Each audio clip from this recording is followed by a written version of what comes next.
স্বাগত এবং বেঙ্গলি পো গ্রুপে সবাইকে স্বাগত।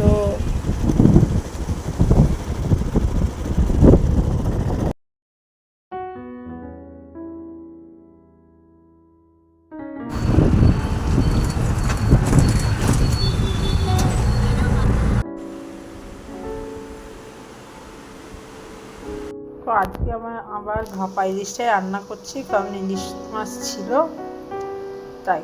তো দুপুরবেলা আমাদের খাবার হচ্ছে ইলিশ আর ডাল, মেয়ের জন্য করেছিলাম, আর ডিম। তো এই মেয়েও স্কুল থেকে এই নিয়ে এলাম আমি, এখন বসে ও একটু ড্রয়িং করছি, শি লাভস ড্রয়িং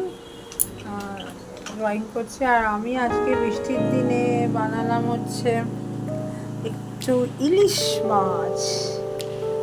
বাইরে কি বৃষ্টি পড়ছে দেখলে।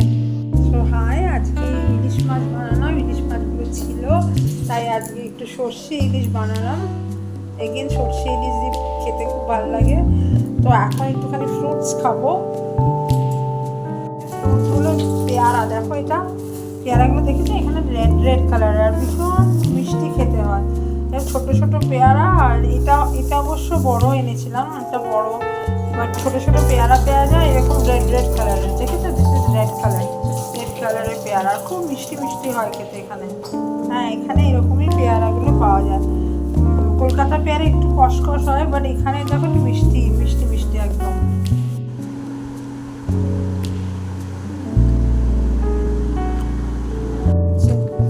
ফ্রেন্ডের সাথে আমাদের পাশেই অ্যাপার্টমেন্টে খেলতে যায়, দেখেছো, আমার ফ্রেন্ডরা আসবে। বিরাট বড়, ওইদিকে মন্দির আছে অ্যাপার্টমেন্টে, আমাদেরও আছে। স্কুল টিচার খেলা করছে। তো আজকে রাত্রিরে আমি সেরকম কিছু ডিনার বানাইও নি। তো দুপুরবেলা যা ডাল ছিল আর একটুখানি আলু ভাজা করে ফেলেছি, ব্যাস তাই খেয়ে শুয়ে পড়বো। সো ভালো লাগলে আমার ব্লগটা একটু লাইক কমেন্ট করে দেবেন, আর সবাই ভালো থাকবেন। বাই।